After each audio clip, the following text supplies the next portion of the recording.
Ne laissez pas le diable devenir une pierre d'achoppement pour vous, pour être offensé au travail, et offensé à l'église, et offensé dans votre foyer, et offensé par votre mari ou par votre femme, et offensé par vos enfants, et offensé. Prenez la décision aujourd'hui de surmonter la colère et le non-pardon et de travailler pour être une bénédiction partout où que vous alliez.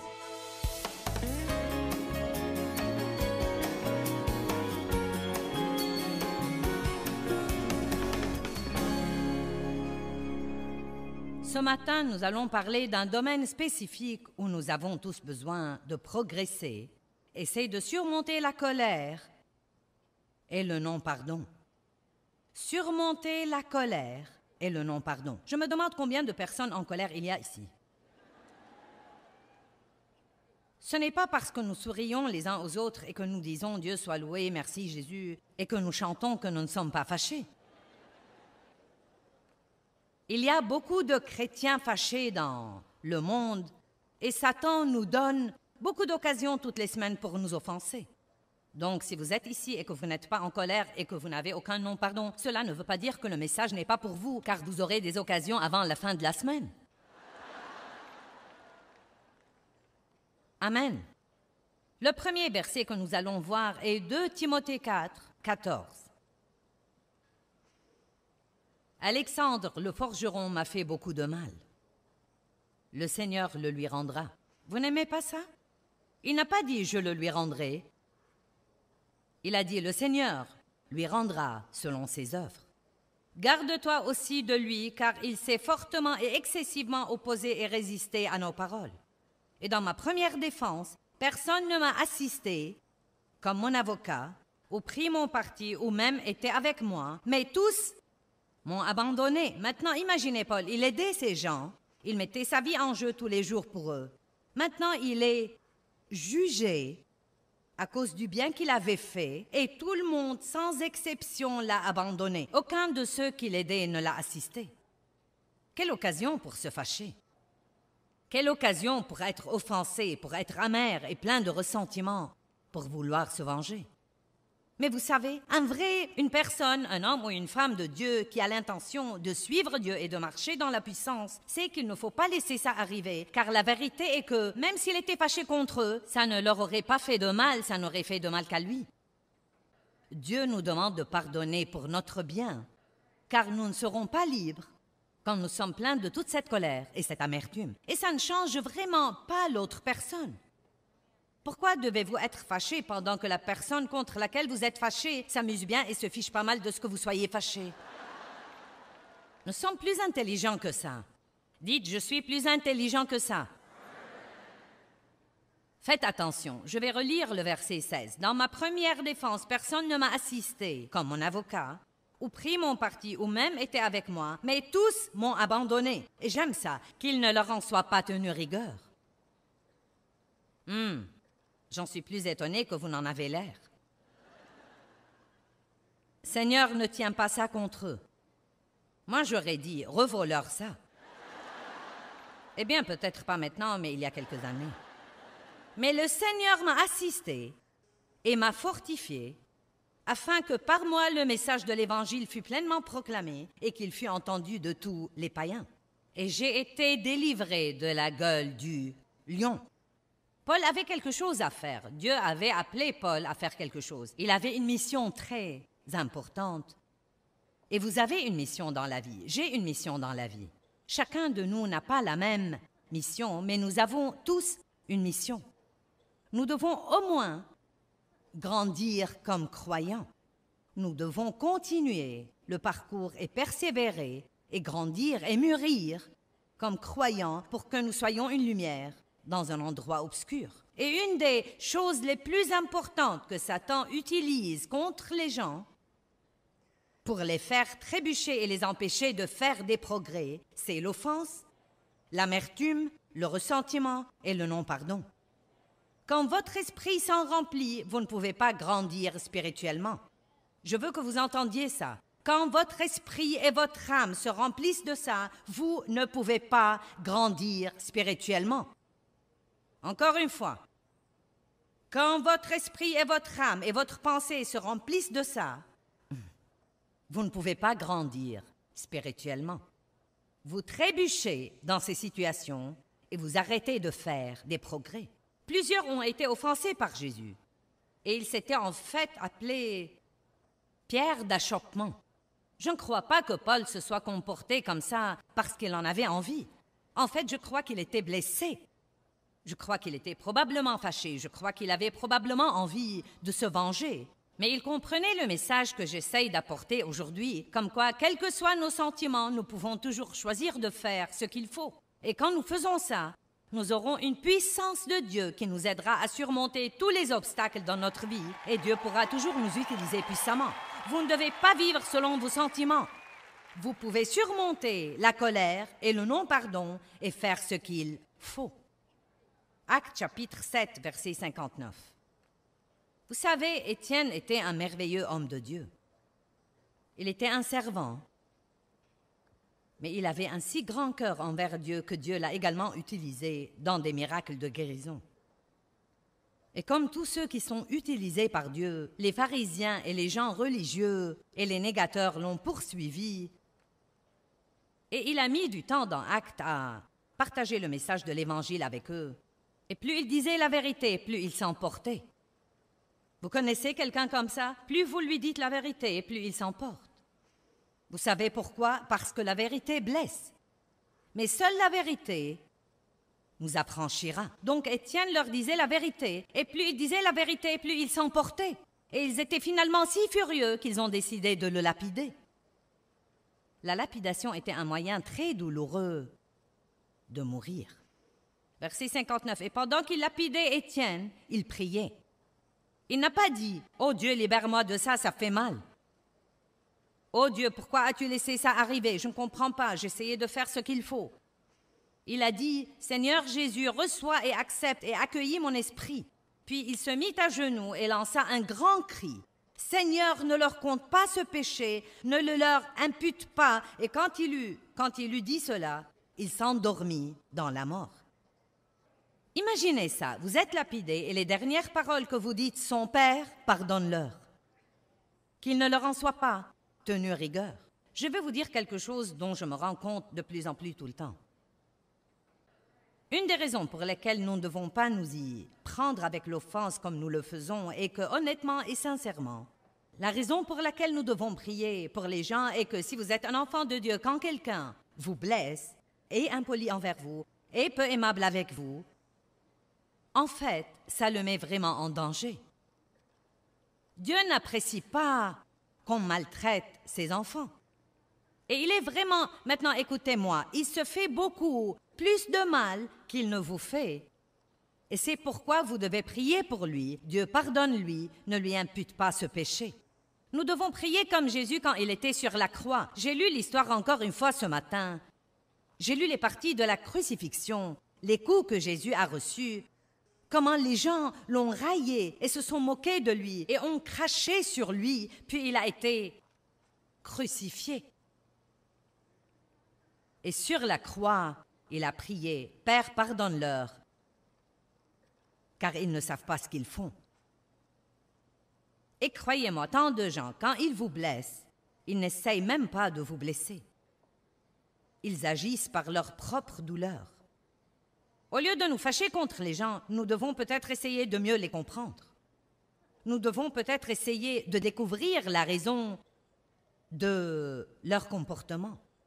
Éphésiens 6, 12 dit « Car notre lutte n'est pas contre le sang et la chair, mais contre les principautés et les esprits méchants dans les lieux célestes. » Écoutez-moi, je vous dis que votre guerre n'est pas avec les gens. Votre guerre n'est pas avec les gens. Il y a dans le monde spirituel une force invisible de mal derrière ces attaques contre vous qui viennent par les gens. Mon père m'a fait du mal, mais vraiment, non mais dans son cas, il était diaboliquement possédé par l'esprit de désir. À quoi cela m'aurait servi de passer toute ma vie à le haïr? J'ai commencé comme ça, mais Dieu m'a fait revenir à mon point de départ et avant sa mort, nous avons fini par nous occuper de lui, par lui acheter une maison, une voiture, nous occuper de lui, lui acheter l'épicerie, lui tondre la pelouse. Et il a mis du temps, mais il a finalement reçu Christ et nous avons pu le baptiser.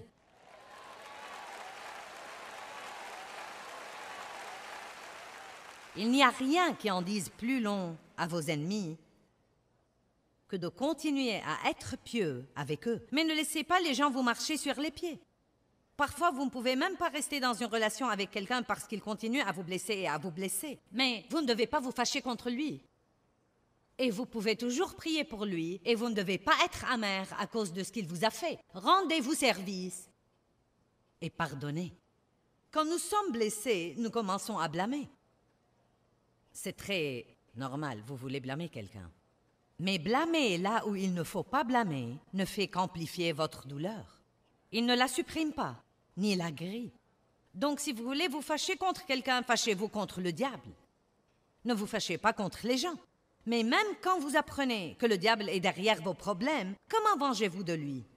Vous ne pouvez pas lui flanquer un coup sur la gueule. Vous ne pouvez pas l'étouffer. Vous ne pouvez pas l'étrangler. Même vous fâcher contre lui n'est pas la solution. Je vais vous révéler le plus grand secret dans la Bible. Le moyen de se venger du diable, c'est de faire autant de bien que vous pouvez, tous les jours, à tout le monde, partout où que vous alliez. Cela le rend fou.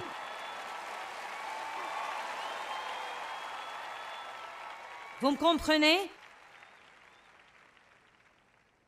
Je dis au pasteur parfois, si vous avez quelqu'un à qui vous avez fait confiance et que vous avez aimé et élevé dans le ministère dans votre église, et qu'il décide maintenant de vous juger et de vous critiquer et de s'en aller et de fonder une autre église et de prendre la moitié de votre assemblée, au lieu de vous mettre en colère et de me dire de lui, achetez-lui un équipement de son.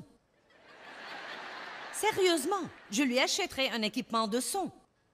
Je prierai pour lui et je le bénirai. Et à l'instant où vous faites ça, vous brisez la puissance de l'ennemi.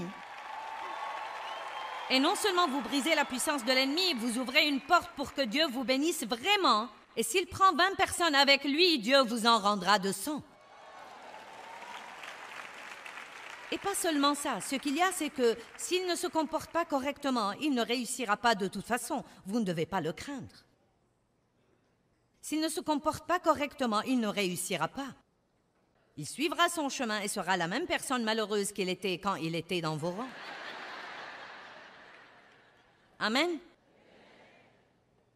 Priez pour les gens qui vous font du mal. Et quand ils viennent contre vous, ils se font beaucoup plus de mal qu'ils ne vous font. Et nous faisons la même chose. Quand nous blessons les autres et que nous ne les aimons pas, nous nous faisons du mal. Parce que ce n'est pas comme ça que Dieu veut que nous nous comportions. Je crois qu'un des versets les plus puissants dans la Bible est Romains 12, 21. Je voudrais que nous le regardions.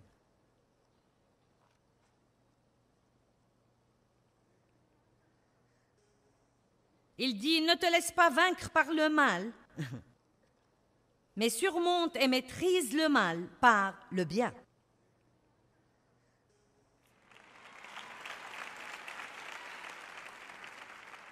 Ne rendez pas l'insulte pour l'insulte, ne rendez pas le mal pour le mal. Mais soyez une bénédiction pour ceux qui vous font du mal, dit la Bible, afin d'hériter vous-même la bénédiction de Dieu. Quand les gens vous font du mal, vous pouvez soit être malheureux, soit être compensé par Dieu.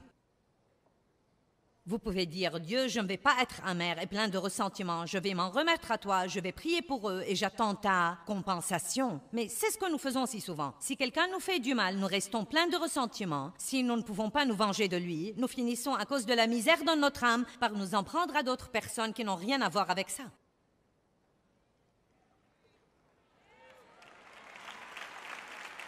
J'ai essayé pendant longtemps d'amener Dave à me compenser pour ce que mon père m'avait fait. Je ne me rendais pas compte que je faisais ça. Mais essentiellement, je sentais qu'on me devait quelque chose, que quelque chose m'était dû.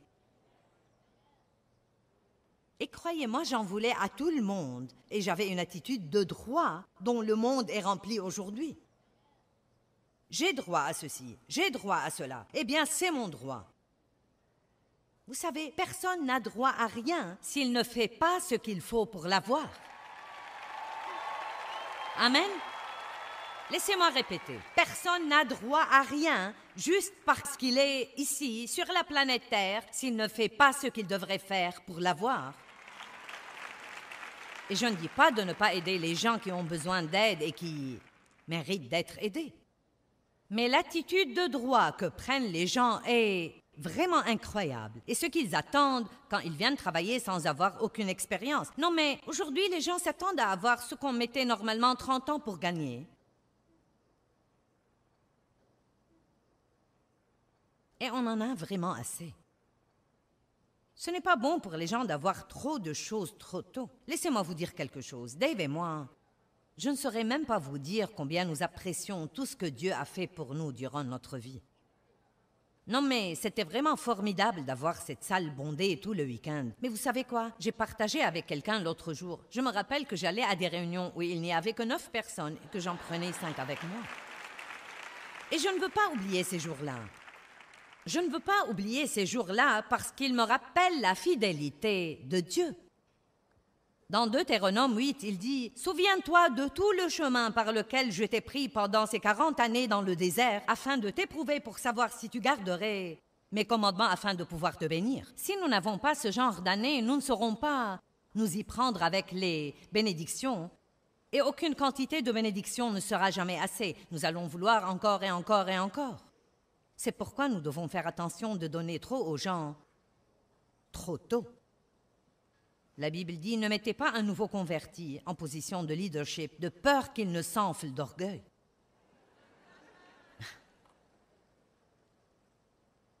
J'ai fait des choses stupides dans l'orgueil dans ma vie, et vous? Regardons Galates 6:10. C'était un verset qui m'a vraiment changé la vie.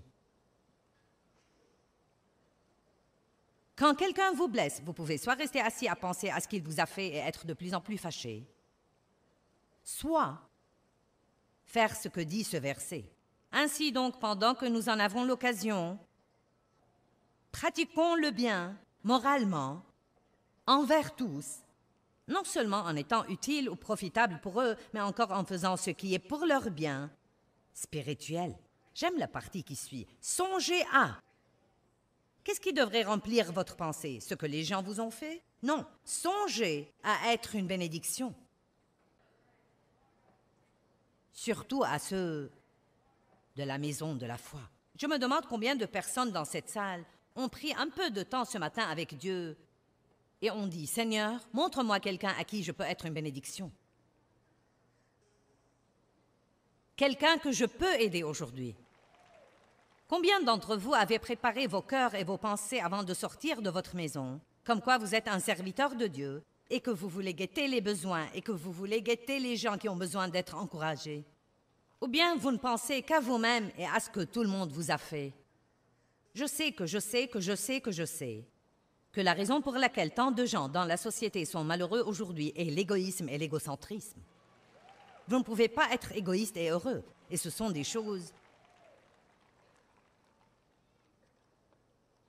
que vous devez faire exprès. Être furieux à cause de ce que le diable nous a fait ne nous venge pas de lui, mais être bon envers autant de personnes que possible est en réalité un tourment pour lui. Si vous voulez tourmenter le diable, je crois qu'après tout ce qu'il m'a fait dans mon enfance, que chaque fois que je me lève et que j'ouvre la bouche dans une de ces réunions, ça le tourmente absolument.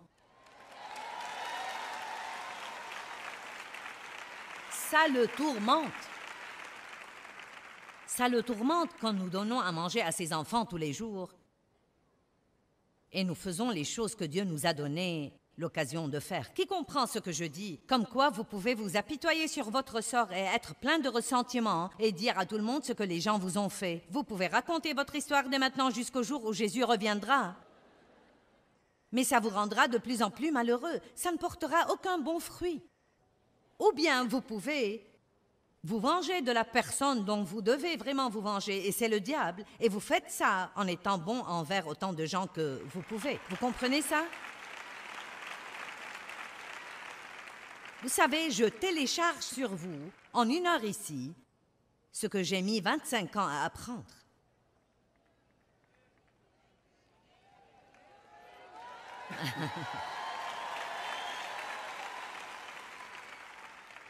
J'espère vraiment que vous pourrez comprendre la puissance de ce que je vous dis.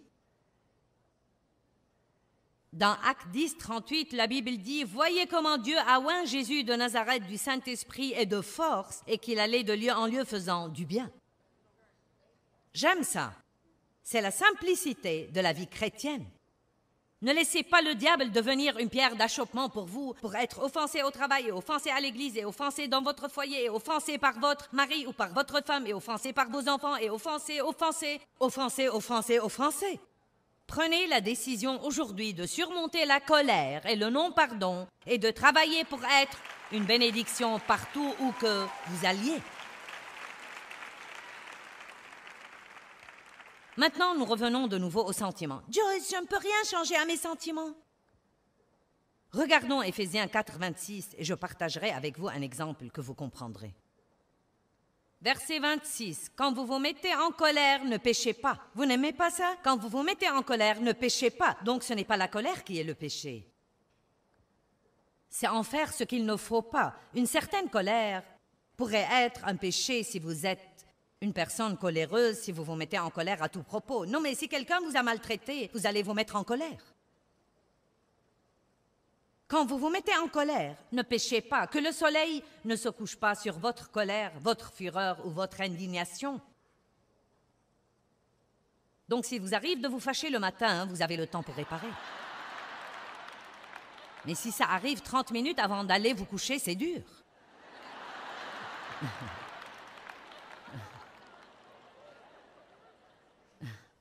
Vous savez, quand Dieu dit des choses comme ça, il ne plaisante pas. N'allez pas au lit fâché. N'allez pas vous coucher fâché. On ne sait jamais quelle porte ça ouvre à l'ennemi.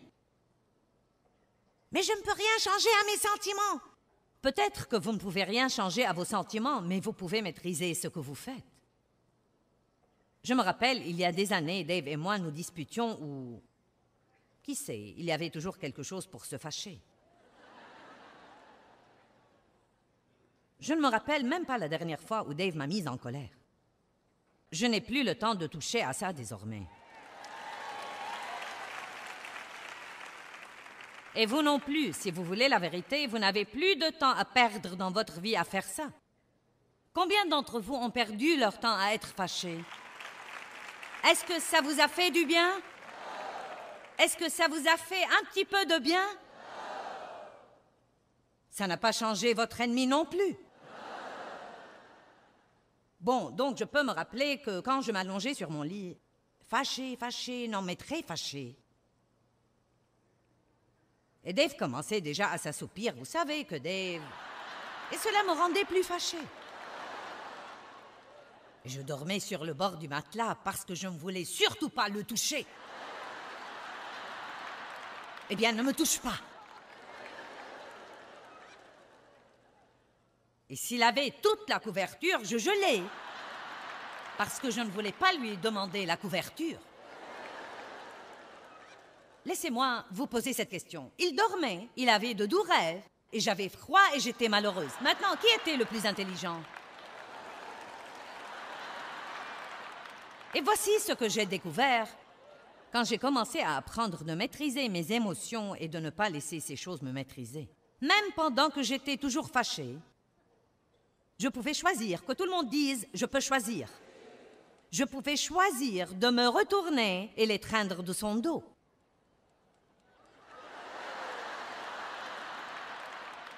Oh! Dieu ne m'oblige pas à faire ça. S'il te plaît. Mais vous savez, quand je le faisais, je me sentais tellement libérée. Vous vous sentez tellement libéré quand vous faites ce qu'il faut. Eh bien, je prie que l'émission d'aujourd'hui vous motivera à surmonter la colère et le non-pardon. Il est temps de récupérer votre vie. Rappelez-vous que le non-pardon vous fera toujours plus de mal qu'il ne fera aux autres.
consacrer votre vie à Dieu en totalité? Nous allons expliquer aujourd'hui comment faire ça et pourquoi il est si important d'être complètement engagé.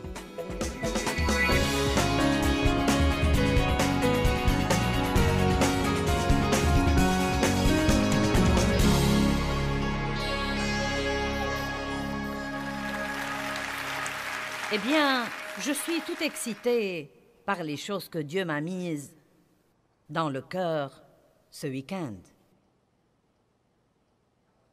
Il m'a mis dans le cœur le verset de Jean 14, 6, où Jésus dit « Je suis le chemin, la vérité et la vie. Nul ne vient au Père que par moi. » Et pendant que je l'étudiais et que j'en développais une série, j'ai commencé à comprendre qu'il y a essentiellement une guerre qui se déroule entre la culture et le christianisme.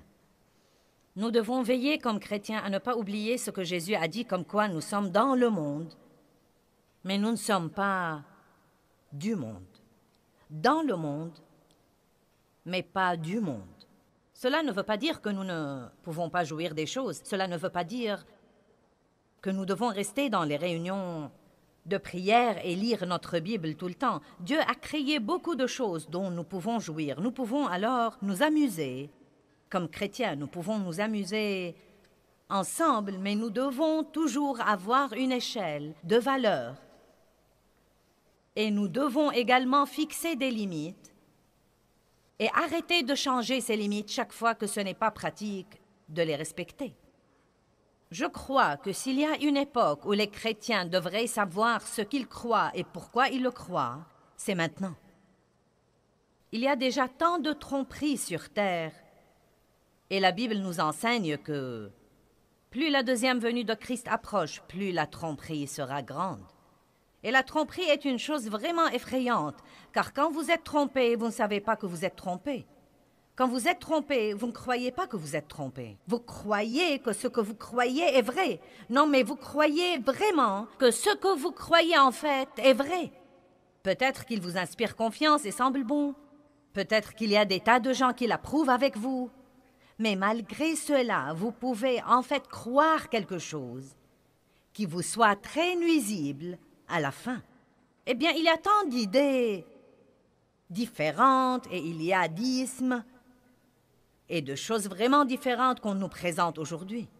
En fait, je plains vraiment les gens et je n'arrête pas de prier tout le temps pour eux pour que Dieu leur montre vraiment la vérité. Car ça représente un vrai challenge pour les gens et surtout pour la jeune génération de notre monde aujourd'hui de savoir ce qu'ils sont censés croire. Et donc, Jésus dit très simplement, « Je suis le chemin, je suis la vérité, je suis la vie. Nul ne vient au Père que par moi. » Maintenant, laissez-moi vous dire quelque chose, et j'en parlerai davantage demain, mais il y a une chose très en vogue dans notre société aujourd'hui, comme quoi il n'y a pas de vérité absolue. En fait, et c'est très triste, les dernières statistiques que j'ai écoutées disent que 13% seulement des chrétiens régénérés croient que la Bible est la vérité absolue. C'est très triste. Je trouve ça intéressant. Je crois que les parties que nous ne voulons pas croire sont les parties qui vont changer notre style de vie. Je me demande combien d'athées croiraient en Dieu si cette croyance ne les contraignait pas à changer leur style de vie. C'est incroyable ce que nous pouvons, comme par hasard, choisir de ne pas croire une chose juste parce qu'elle ne plaît pas à notre chair et ne nous permet pas de faire ce que nous croyons que nous voulons faire. Et j'insiste sur ce que nous croyons que nous voulons faire, car la plupart des choses que les gens croient qu'ils veulent vraiment faire et qu'ils font les rendent en fait absolument malheureux. Et ils se démènent tout le temps pour faire à leur idée. Je veux vous parler ce soir de la première partie de Jean 14, 6, où Jésus dit « Je suis le chemin ». Puis il dit « Je suis la vérité ». Le monde dit qu'il n'y a pas de vérité absolue, mais Jésus a dit « Je suis la vérité ». Il n'a pas dit « Je suis une vérité ». Il a dit « Je suis la vérité ». Il n'a pas dit « Je suis un chemin ». Il a dit « Je suis le chemin ». Peut-être que vous pensez « Eh bien, vous savez, Et si ceci n'était pas vrai, comment saurais-je que c'est vrai? Eh bien, le meilleur moyen auquel je peux penser pour dire aux gens comment ils sauraient que c'est vraiment vrai, c'est de l'essayer. Allez-y, testez-le. Je ne crains nullement de vous dire de le tester, car si vous le testez, non mais vraiment, vraiment le tester, et je veux dire vivre selon les principes de la Bible, vous allez aimer les résultats. Vous allez aimer les résultats. Maintenant, vous voyez, si quelqu'un me dit « Joyce, comment sais-tu que la Bible est vraie? » Je sais que la Bible est vraie parce que je sais comment était ma vie et je sais également comment étaient mes entrailles. Je sais comment était mon âme. Et j'ai mis ces principes en pratique et je sais dans mon fort intérieur que ce que Dieu a fait pour moi, personne d'autre que Dieu n'aurait pu l'avoir fait.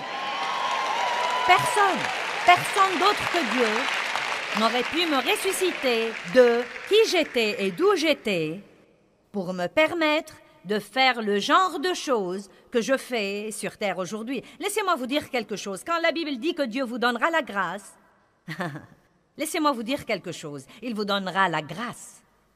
Et quand la Bible dit que Dieu vous donnera le double pour vos ennuis, une double rémunération, une double récompense, pour toutes les injustices que vous avez subies, il vous donnera réellement le double pour vos ennuis. Mais il faudra faire les choses à la façon de Dieu, et non pas à votre façon. Vous ne prenez pas les bénédictions en lisant la Bible. Vous prenez les bénédictions en faisant ce que la Bible dit. Si nous l'écoutons sans la mettre en pratique, nous nous trompons nous-mêmes par des raisonnements contraires à la vérité. Si nous écoutons la parole, mais que nous ne la mettons pas en pratique, je me demande combien de ceux qui sont là ce soir ont les étagères tapissées de livres chrétiens. Vous avez les CD et les bandes de tout le monde, vous avez les bijoux chrétiens, vous avez les t-shirts, vous avez les autocollants. Et peut-être que vous êtes vous-même impressionné par votre bibliothèque chrétienne quand vous la voyez. Non, mais vous avez les aimants sur votre frigo. Vous avez l'art chrétien sur vos murs. Mais je veux vous poser une question ce soir. Comment est-ce que vous vivez?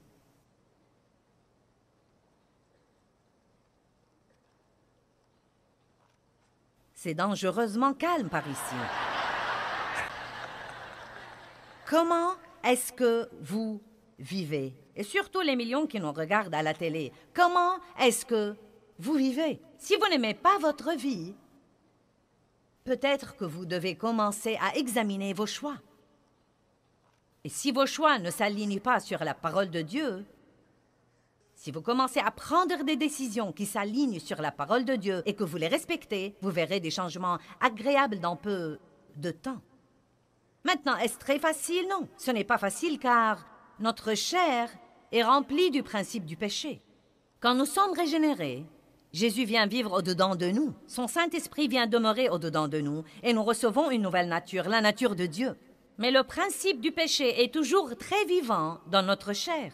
Vous devez nourrir votre esprit et vous faites ça en étudiant la parole, en passant du temps avec Dieu, en communiant avec des personnes qui pensent comme vous et sont positives et partagent vos croyances. Et vous nourrissez votre esprit. Quand vous louez Dieu et adorez Dieu, vous nourrissez votre esprit. Et étant là ce soir, vous nourrissez votre esprit. C'est différent de nourrir votre corps. Vous nourrissez votre esprit. Et si vous le nourrissez assez, il sera assez fort pour dire oui à Dieu et non à la chair. Mais si vous ne nourrissez pas votre esprit, le principe du péché qui est dans votre chair prendra toujours le dessus. Et bien que vous vouliez faire ce qu'il faut, vous vous surprendrez à faire ce qu'il ne faut pas, parce que vous n'êtes pas assez fort spirituellement pour dire non aux choses auxquelles vous devez dire non, et oui aux choses auxquelles vous devez dire oui.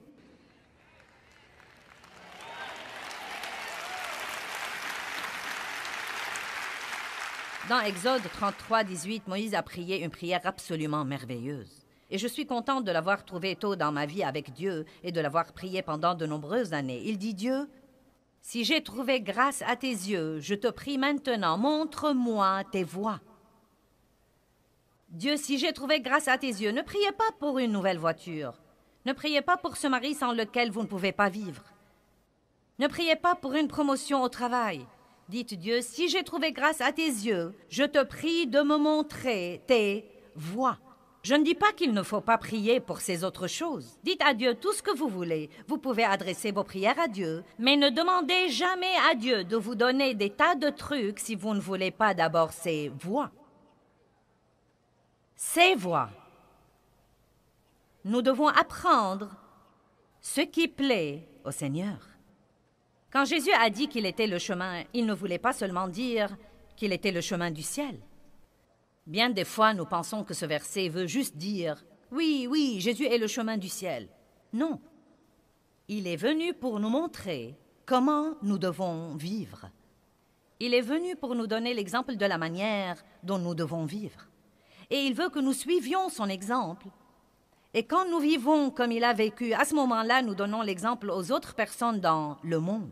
Est-ce que vous savez pourquoi les chrétiens en général n'impressionnent pas le monde aujourd'hui? Parce que nous parlons beaucoup de la vie, mais nous ne vivons pas toujours la vie. Et quand je dis nous, je ne veux pas dire vous, ou vous, ou vous, ou vous, ou vous, ou moi, ou quelqu'un d'autre. Il y a toujours des gens qui font ce qu'il faut. Il y a tant d'églises merveilleuses, mais il y a aussi des chrétiens et des églises. Et vous savez, quand je parle d'église, nous sommes l'église. Et donc, il y a beaucoup d'églises qui pratiquent la religion machinalement et pourtant ne portent pas le fruit de leur christianisme. La Bible ne dit pas « vous les reconnaîtrez à leurs pratiques religieuses », elle dit « vous les reconnaîtrez à leurs fruits ».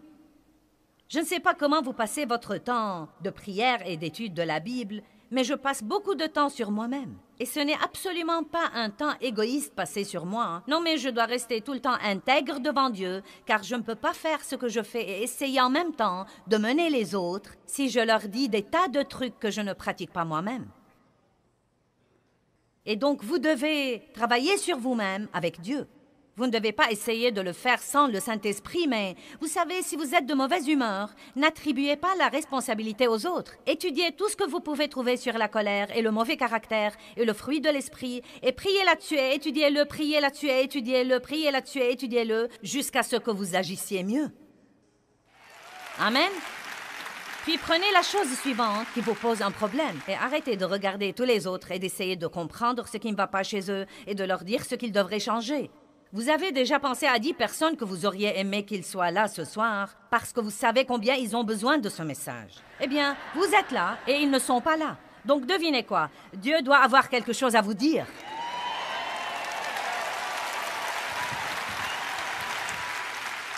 Une des plus grandes erreurs que nous faisons, c'est de nous asseoir sur les bancs et de ne prêter aucune attention à ce qui est dit. Ça m'est égal si ce que je dis est souligné 25 fois dans votre Bible. Ce soir, Dieu veut vous parler à vous. Où que vous soyez, il veut que vous décidiez de vous élever à un niveau plus haut dans la manière dont vous le représentez et d'être un meilleur exemple plus que jamais. Il y a une façon de vivre et une façon de ne pas vivre. Quand Jésus est venu, ses voies étaient radicalement différentes. Vous pouvez certainement dire que Jésus était révolutionnaire. Il est venu pour mettre les choses sens dessus dessous. Et quoi que faisaient tous les autres, il ne le faisait pas comme il le faisait. Et il ne s'est pas plié à leur voie pour s'intégrer. Il a fait ce qu'il savait que son Père voulait qu'il fasse et ce que pensaient tous les autres était leur problème et non pas le sien. Nous avons besoin de plus de personnes qui prennent l'attitude « Je comparaîtrai un jour devant Dieu et je lui rendrai compte pour ma vie. Et je devrais vivre ma vie sur terre en me souciant davantage de ce qu'il pense que de ce que vous pensez. » Nous voulons tous plaire à tout le monde. Nous voulons tous être acceptés, mais nous ne devons pas transiger tout le temps pour avoir cette acceptation. Nous ne devons pas transiger tout le temps pour avoir ce que le monde offre. Si nous voulons servir Jésus, nous devons arrêter d'être tièdes. Nous devons être ardents, embrasés. Soit nous entrons et nous sortons, soit nous serons écrasés. Amen. En fait, le christianisme, dans ses tout débuts, s'appelait le chemin. J'aime ça. Et quand Jésus a dit « Je suis le chemin », il était venu montrer aux gens comment ils devraient vivre. Et c'était tellement différent des choses auxquelles les gens étaient habitués. Et nous trouvons dans la Bible plusieurs références au chemin. Et je veux vous en montrer 2 ou 3. Regardons Actes chapitre 9, verset 2.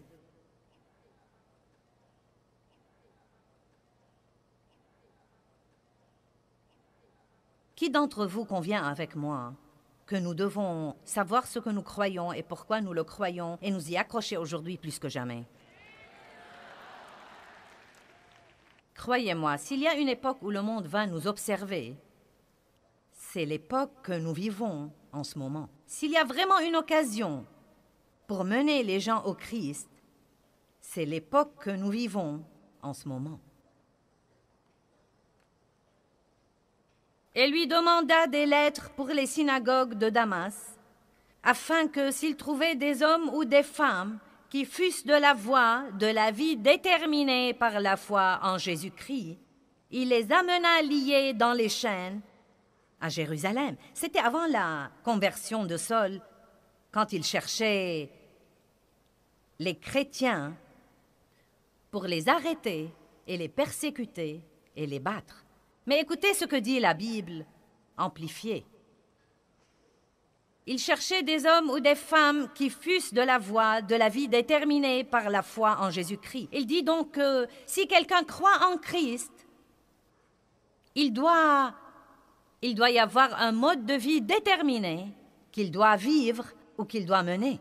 Et vous savez, ça m'a vraiment aidé personnellement et ça m'a simplifié les choses plus que jamais quand j'ai finalement compris, il y a quelques années, il y a peut-être 8 ou 10 ans, quand j'ai finalement compris qu'une des raisons pour lesquelles les gens ont tant de mal à vivre leur vie chrétienne et leur expérience chrétienne, c'est qu'ils confient et délèguent tout à l'Église et ne se rendent pas compte qu'être chrétien veut tout d'abord dire vous détourner de votre péché, reconnaître que vous êtes pécheur, demander à Dieu de vous pardonner et savoir qu'il n'y a pas moyen d'avoir une relation avec Dieu que par Jésus-Christ qui a vécu la vie parfaite. Vous lui demandez de venir vivre au-dedans de vous, et cela marque le commencement de votre christianisme. C'est comme ça que vous devenez chrétien. Mais cela doit être concrétisé par un style de vie. Les chrétiens devraient avoir un style de vie différent de tous les autres. Un style de vie complètement différent. Vous voyez, j'ai un style de vie maintenant. Et mon style de vie implique se lever le matin et prendre tout d'abord mon café et étudier la parole et passer un temps avec Dieu. C'est mon style de vie. Ce n'est plus quelque chose que je dois essayer de faire. C'est comme quand je me lève le matin, je me brosse les dents, je mets quelques gouttes pour les yeux dans mes yeux parce qu'ils s'assèchent et je me lave le visage. Il y a certaines choses que je fais, c'est mon style de vie et nous avons tous un style de vie. Même ma chienne a un style de vie. Non mais croyez-moi, elle a ses habitudes et son style de vie. Non, mais je ne comprends vraiment pas comment la chienne sait les choses qu'elle sait. Mais elle sait des choses. Et il y a des endroits où elle veut s'asseoir et des endroits où elle ne veut pas s'asseoir. Et si elle veut s'asseoir sur mes genoux, elle veut que je cherche une couverture et que je la mette sur mes genoux. Et elle se tient au pied de ma chaise et me regarde comme pour me dire « Eh bien !» Et je sais qu'elle veut que je cherche la couverture de fourrure et que je la mette sur mes genoux. Et dès que je fais ça, elle monte sur mes genoux. Elle a un style de vie. Et c'est une chienne. Tout le monde a un style de vie. Mais si vous êtes chrétien depuis 5 ans et votre style de vie est toujours le même... Non, mais si vous traînez toujours avec toutes les personnes négatives, excentriques, grincheuses, avides avec lesquelles vous traîniez autrefois, pas étonnant que vous ne changiez pas. Être chrétien ne vient pas de venir à un hôtel, de prendre la promesse d'un billet au ciel, puis d'aller à l'église 1 ou 2 fois par mois, de prier une prière quand vous êtes désespéré et d'espérer que ceci couvre tout. C'est un style de vie. Un style de vie. Et je veux voir ce soir des personnes qui sont poussées à vivre un style de vie. Non, mais un style de vie engagé. Et ne pensez pas à toutes les choses que vous devez laisser tomber, car toutes les choses que vous devez laisser tomber vous rendent malheureux de toute façon. Tout ce que vous devez abandonner vous rend malheureux de toute façon, mais vous y êtes habitué. Vous y êtes juste habitué. C'est étonnant que nous puissions nous habituer à une chose et continuer à la faire, même si nous savons qu'elle nous tue. Vous entendez tellement de gens dire qu'ils sont occupés, qu'ils sont stressés. Je ne peux pas continuer comme ça. Je ne le peux vraiment pas, mais ils continuent à le faire. Et ils n'arrêtent pas jusqu'à ce que quelque chose de radical ne les arrête. Et c'est étonnant ce qu'ils peuvent changer leur style de vie. C'est étonnant qu'un homme occupé n'ait aucun temps jusqu'à ce qu'il ait une crise cardiaque et tout à coup, il a toutes sortes de temps. Je veux que vous me regardiez et que vous m'écoutiez. Vous devez prendre la décision de commencer à ordonner votre vie et à arrêter de laisser votre vie vous ordonner. Maintenant, vous devez comprendre ça ce soir. Et si vous voulez, cela peut vous changer la vie, car souhaiter qu'elle change ne va pas la changer. Les souhaits sont inutiles. Ils ressemblent à se balancer dans un fauteuil à bascule toute la journée. Cela vous garde occupé, mais ne vous sert à rien. Si seulement, si seulement, si seulement, si seulement, si seulement, si seulement. Ça ne vous sert à rien. Je dis toujours que nous n'avons pas besoin de souhaits, mais de volonté. Nous devons coopérer avec la puissance du Saint-Esprit qui nous a été donnée. Et nous devons commencer à prendre les décisions que la Bible nous dit de prendre et arrêter de trouver des excuses et de dire « c'est trop dur, je ne peux pas, je sais que je devrais, mais… » Et ensuite aller à l'église et tourner autour de la même montagne toute la semaine. J'ai fait ça pendant plusieurs années. J'étais chrétienne et j'aimais le Seigneur. Je ne l'aimais pas évidemment de tout mon cœur. J'avais un amour pour Dieu. Et j'étais vraiment régénérée. J'avais reçu le Christ comme mon sauveur et je savais que le salut était par la grâce. Et je croyais que j'irais au ciel si je mourrais. Je ne parle pas d'aller au ciel ou de ne pas y aller, je parle du genre de vie que vous devez vivre. Voulez-vous être malheureux pendant que vous êtes ici-bas? Voulez-vous prendre quelqu'un avec vous? Si vous voulez aller au ciel, voulez-vous prendre quelqu'un avec vous? Voulez-vous prendre vos bien-aimés? Vous n'avez pas besoin de leur casser les oreilles avec la Bible. La Bible dit qu'une femme peut gagner son mari non sauvé par sa vie de piété. Et non pas en allant à l'église tous les dimanches et en rouspétant toute la semaine.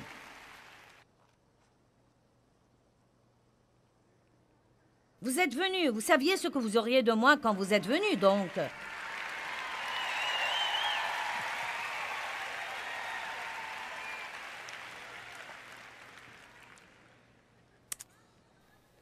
Vous savez, c'est la vérité absolue. J'allais à l'église depuis des années, mais il n'y avait vraiment pas une grande différence entre moi et les incroyants qui marchaient dans les rues de mon lotissement.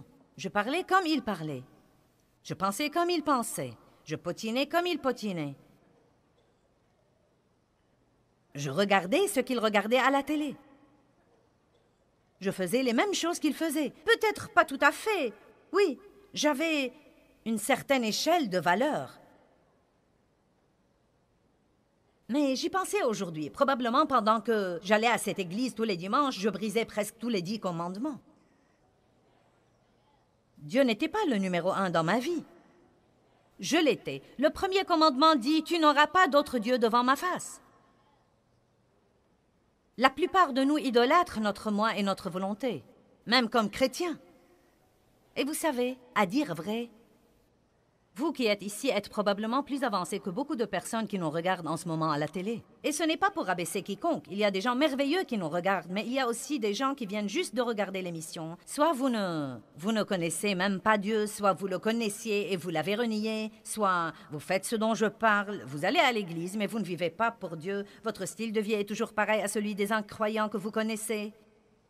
Et donc vous qui êtes ici, je vous demande un peu de patience ce soir, car je recherche ces millions de personnes dans le monde qui ont besoin d'écouter ce que j'essaye de dire, et j'essaye aussi de vous aider. J'allais à l'église depuis des années, mais il y avait très peu de différence entre moi et tous les autres, et je désobéissais probablement aux 10 commandements. Vous dites, eh bien, Joyce, est-ce que tu es quelqu'un?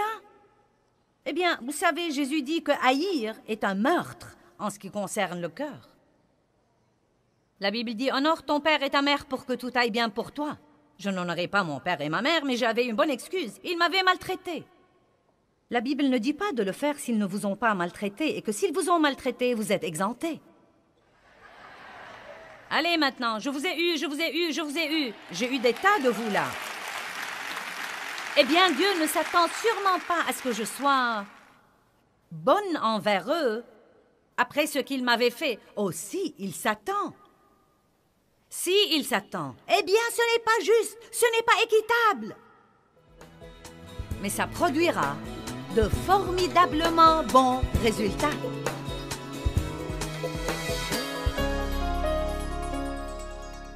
Eh bien, je veux vous encourager aujourd'hui à commencer à ordonner votre vie et à ne pas permettre à votre vie de vous ordonner. C'est très important de ne pas laisser tout ce qui est autour de vous vous contrôler.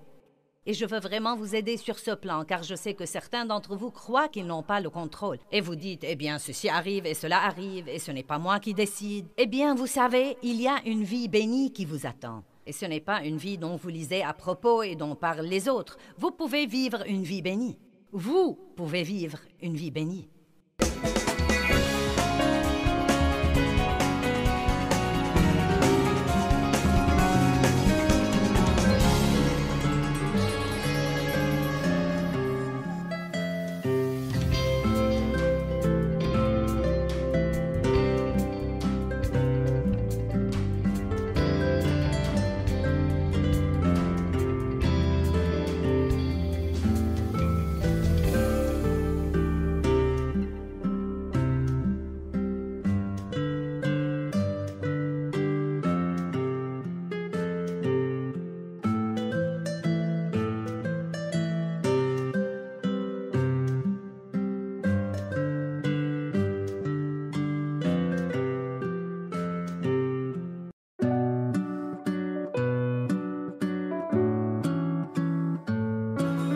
Apprenez aujourd'hui ce que vous devriez faire dans Jouir de la vie de tous les jours.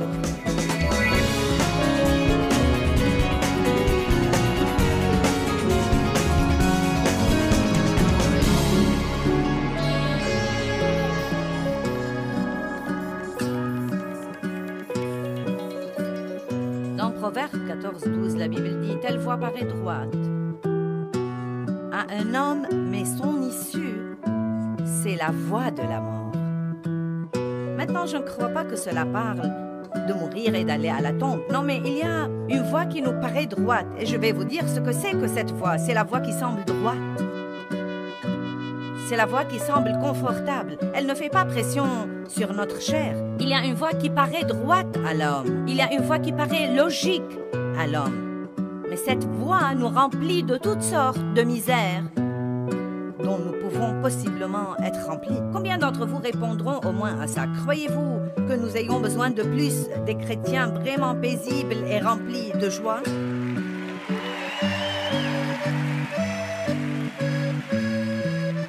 Vous savez, parfois, non mais c'est triste à dire, mais parfois les personnes les plus méchantes que vous rencontrez sont à l'église. Mais il y a aussi de merveilleuses personnes là. Il y a beaucoup de personnes merveilleuses et aimantes là. Mais tout le monde là doit être comme ça. Et si elles ne sont pas comme ça quand elles arrivent là, elles devraient suivre un style de vie qui est complètement différent. Je crois que si nous voulons vraiment, vraiment changer, je crois que nous pouvons changer beaucoup plus vite que nous ne changeons en ce moment. Si nous arrêtons de chercher un chemin facile, nous voulons que tous les autres prient pour nous ou fassent les choses à notre place. Je vais vous dire ce que dit Jésus. Mourrez!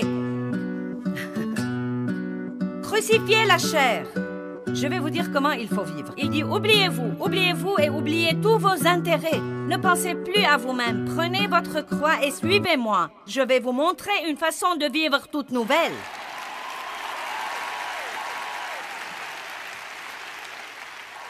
Maintenant, je veux vous dire autre chose. Et je veux vous dire des choses très importantes que vous devez comprendre et que vous devez peut-être noter.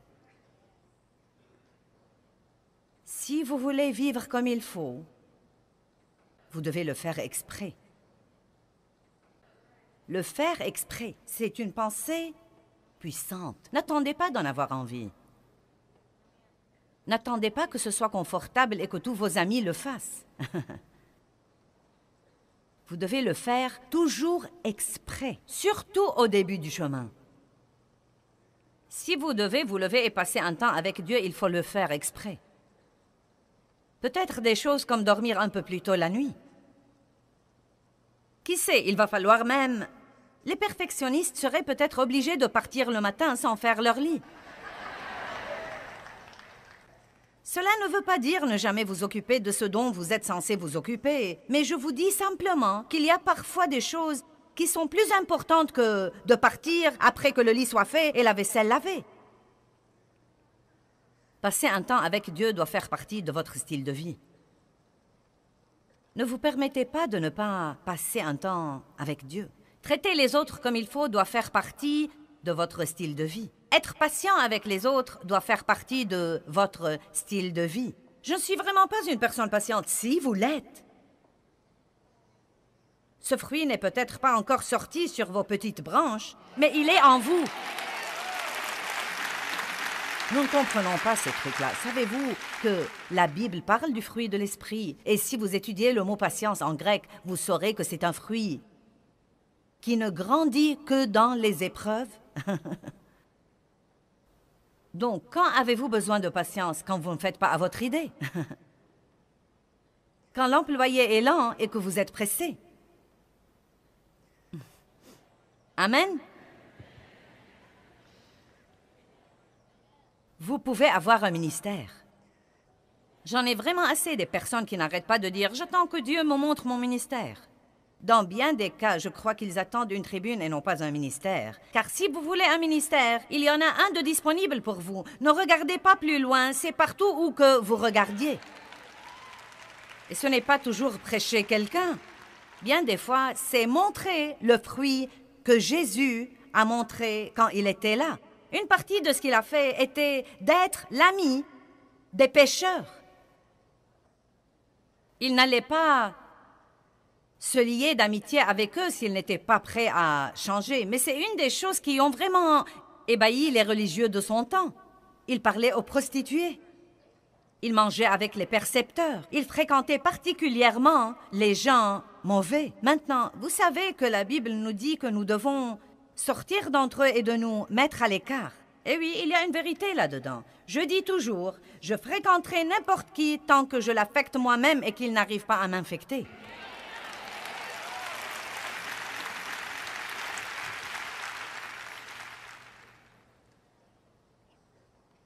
Les voies de Dieu sont élevées au-dessus de nos voies.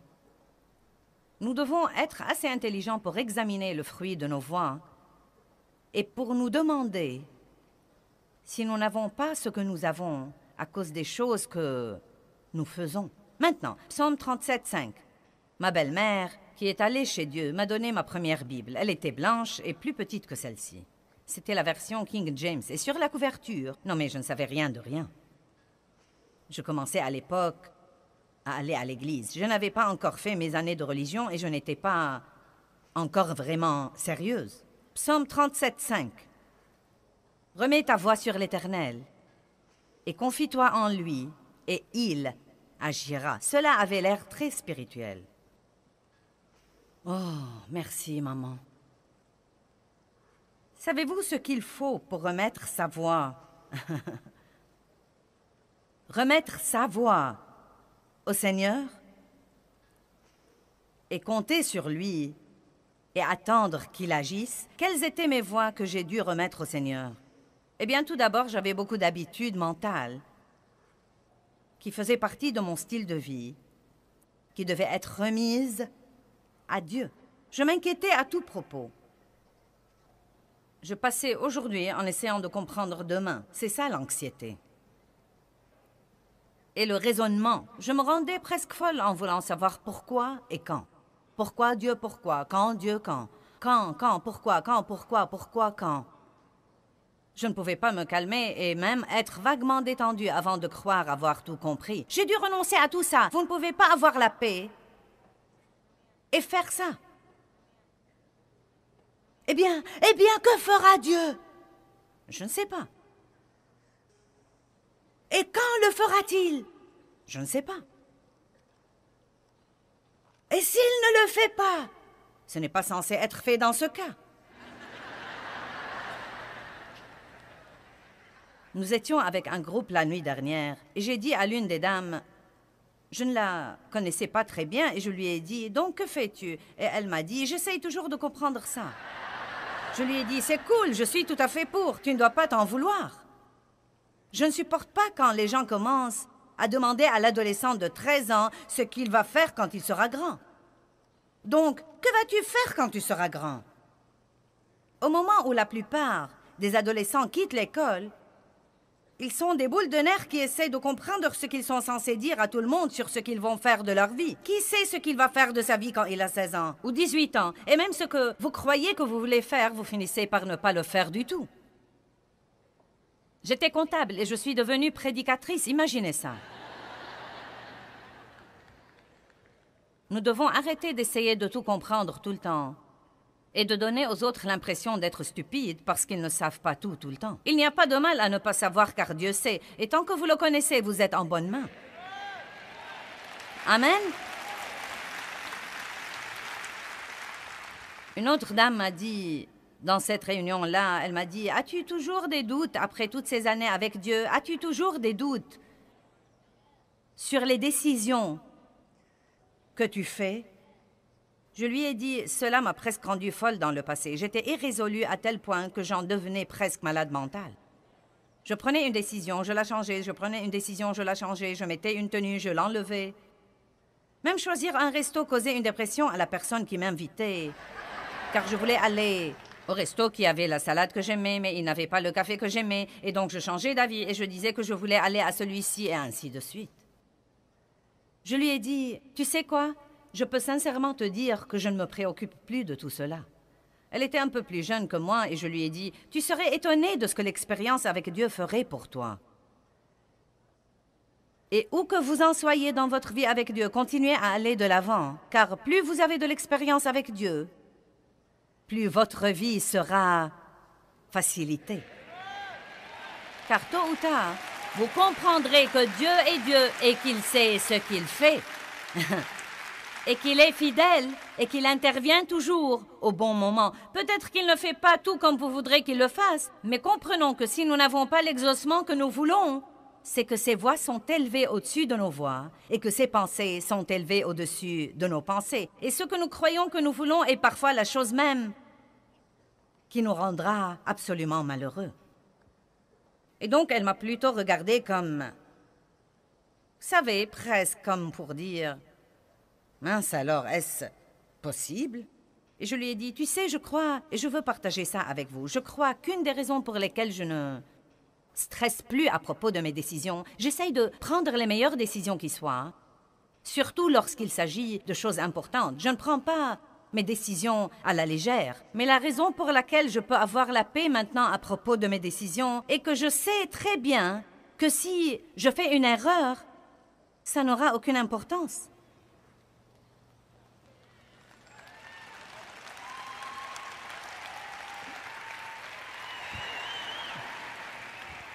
Certains n'ont pas même su s'il fallait applaudir ou non. Car vous vous dites, ça ne peut pas être bon, nous devons vraiment essayer. J'essaye de mon mieux d'écouter Dieu. Je veux être dans la volonté de Dieu. Je ne veux pas faire de bêtises. Je ne veux pas faire d'erreurs. Mais croyez-moi, je peux penser à 3 choses en ce moment que j'ai faites l'année passée qui étaient vraiment stupides. Non mais vraiment, vraiment, vraiment stupide. Même l'autre jour que je pensais encore, je n'arrive pas à croire que j'ai fait ça. Je n'arrive vraiment pas à croire que j'ai fait ça. Mais vous savez quoi? Dieu savait ce qu'il aurait quand il m'a choisi. Je ne surprends pas Dieu, et vous non plus. Il savait déjà à propos de cette erreur et il l'avait déjà couverte avant que je ne l'ai faite. Vous ne pouvez pas vivre en paix sans un nouveau style de vie. Et ce nouveau style de vie implique de nouvelles façons de penser, de nouvelles façons de parler. Nouvelles façons de parler, nouvelles façons de parler, nouvelles façons de parler. Oh, je suis bloquée. Nouvelle façon de parler, nouvelle façon de parler. Combien de chrétiens, à votre avis, parlent aujourd'hui comme tous les autres dans le monde? Et pourtant, la Bible dit clairement que la mort et la vie dépendent de la langue. Et elle dit aussi que celui qui l'aime mangera de son fruit, que ce soit la vie ou la mort. Est-ce que vous savez combien nous pouvons changer nos vies pendant 1 an si nous commençons à dire ce que dit Dieu? Allez, vous n'êtes pas assez heureux ce soir.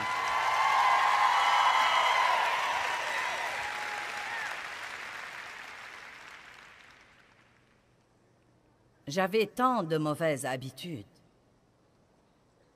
Tant de choses qui faisaient partie de mon style de vie. Vous savez, comme quoi, si je ne me faisais pas à mon idée, je me vexais. Je n'y pensais pas, c'est ce que je faisais. C'était une habitude. Mais j'ai une nouvelle habitude maintenant. J'ai l'habitude de la paix. Et je l'ai acquise difficilement. J'ai besoin d'avoir la paix. Si nous avons un problème, nous le résoudrons. Je suis prête à ravaler ma fierté. Nous le résoudrons car je ne veux pas vivre sans paix. Je dois avoir la paix. Maintenant, suis-je arrivé facilement à ce point? Non. Mais laissez-moi vous dire quelque chose. Ce que vous endurez pour apprendre à faire ce qu'il faut, bien qu'il soit dur, est loin d'être aussi dur que de rester comme vous étiez. Il n'y a rien de plus effrayant pour moi que de rester comme j'étais et de ne jamais changer et de continuer à tourner et tourner autour des mêmes montagnes tout le temps. Je sens monter quelque chose que je suis censé vous dire. Arrêtez d'attribuer à quelqu'un d'autre la responsabilité de votre joie.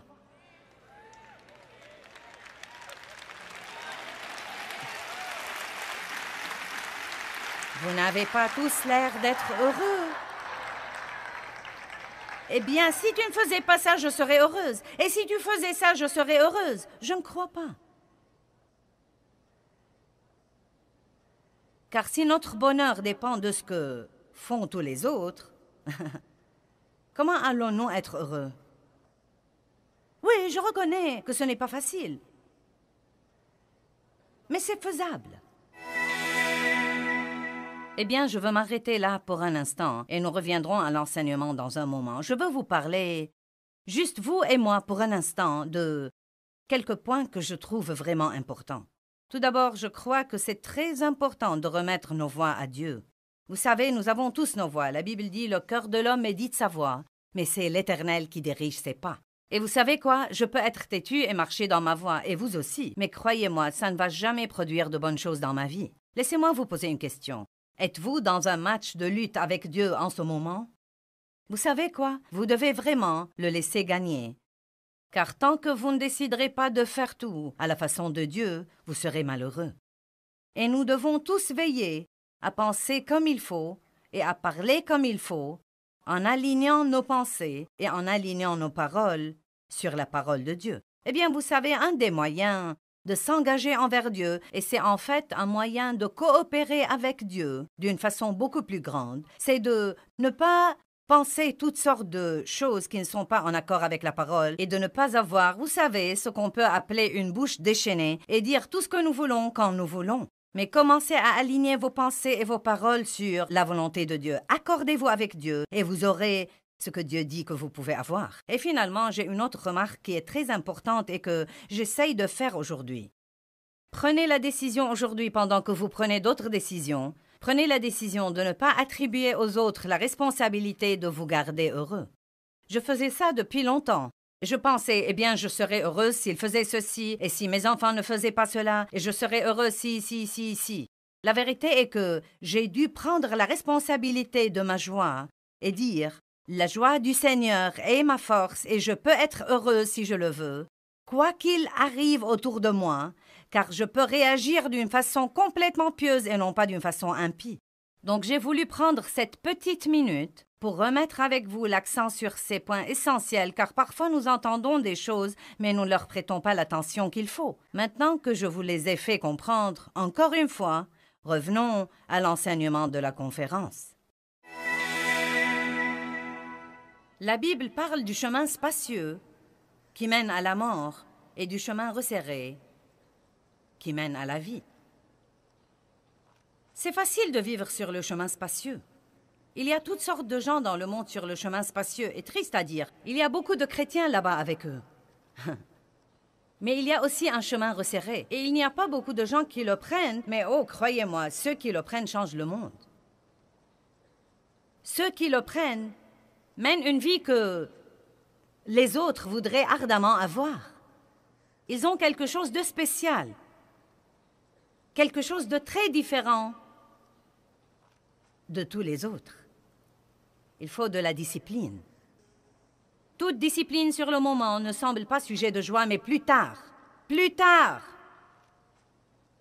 nous devons nous soucier davantage de plus tard. Et ça fait partie du problème de notre culture. Aujourd'hui, tout est instantané. Je dois l'avoir en ce moment. Je ne peux pas supporter la satisfaction retardée.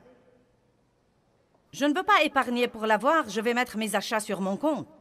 Peu importe si je peux me le permettre ou pas, si j'appuie cette carte de crédit, il y en a beaucoup plus là-bas. On m'en donnera d'autres. Les gens vivent dans des maisons qu'ils ne peuvent pas se permettre. Ils ont de belles voitures que ce n'est pas à eux de conduire. Pourquoi? Pour impressionner les autres. Et le monde nous dispense d'attendre quoi que ce soit. Tout ce que nous avons, nous l'avons instantanément. Nourriture instantanée, photos instantanées, blanchisserie drive-in, nettoyage drive-in. Mais comme je le dis tout le temps, vous pouvez avoir tout en drive-in, sauf un exaucement drive-in.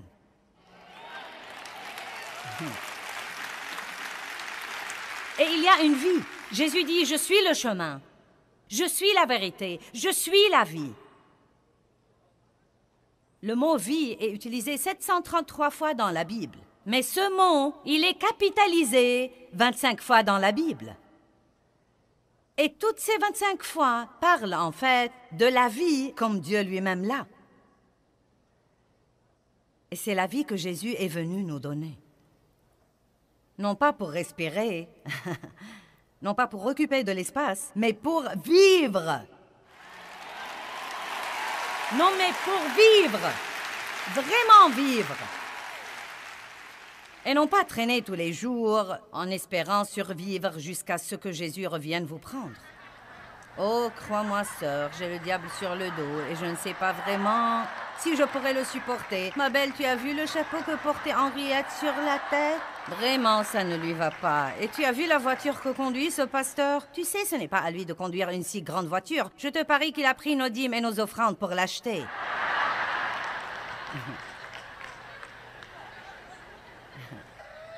Eh bien, parler de lui de cette façon est pire que ce qu'il conduit.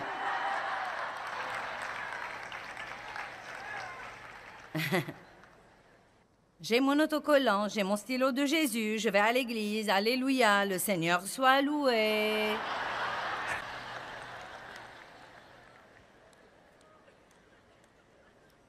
Matthieu 10, 39 dit, renoncez à la vie inférieure pour que vous puissiez avoir la vie supérieure.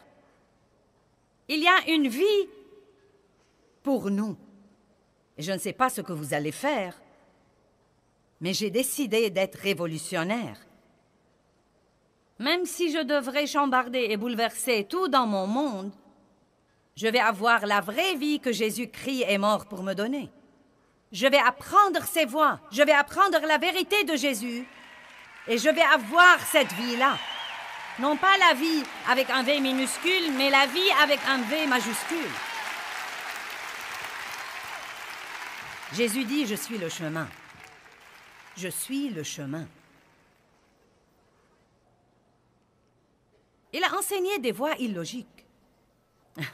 Si vous vous attendez à ce que tout ce que Dieu dit soit logique, vous feriez aussi bien de descendre du bateau. Ce que vous devez chercher, ce n'est pas si c'est logique là-haut, mais si c'est bon ici-bas. Car vous voyez, nous savons des choses ici. C'est pourquoi il y a un problème quand vous savez ici ce que Dieu veut que vous fassiez, puis vous vous demandez ce que vous en pensez. Jésus a dit des choses insensées comme « Vous avez appris qu'il a été dit œil pour œil et dent pour dent. Mais moi je vous dis, pardonnez à vos ennemis.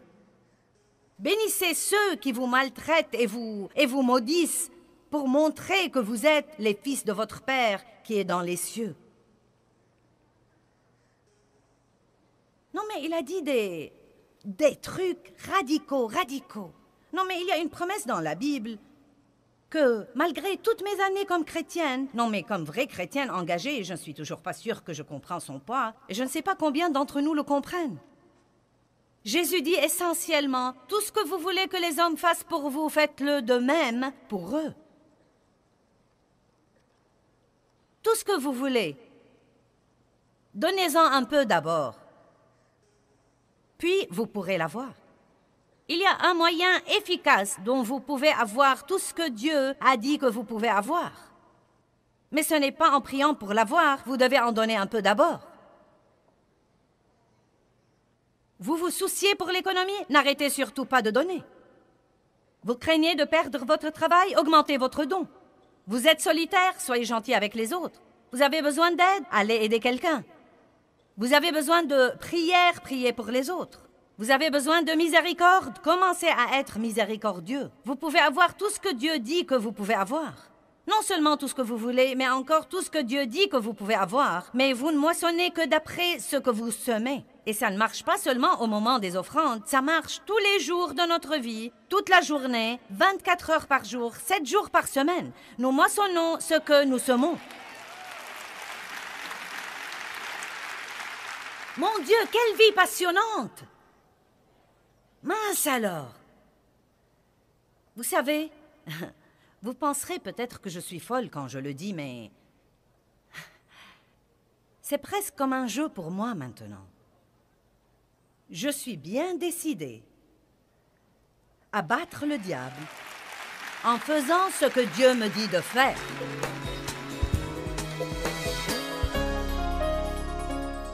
Eh bien, je veux vous encourager aujourd'hui à commencer à ordonner votre vie et à ne pas permettre à votre vie de vous ordonner. C'est très important de ne pas laisser tout ce qui est autour de vous vous contrôler. Et je veux vraiment vous aider sur ce plan, car je sais que certains d'entre vous croient qu'ils n'ont pas le contrôle. Et vous dites, eh bien, ceci arrive et cela arrive, et ce n'est pas moi qui décide. Eh bien, vous savez, il y a une vie bénie qui vous attend. Et ce n'est pas une vie dont vous lisez à propos et dont parlent les autres. Vous pouvez vivre une vie bénie. Vous pouvez vivre une vie bénie.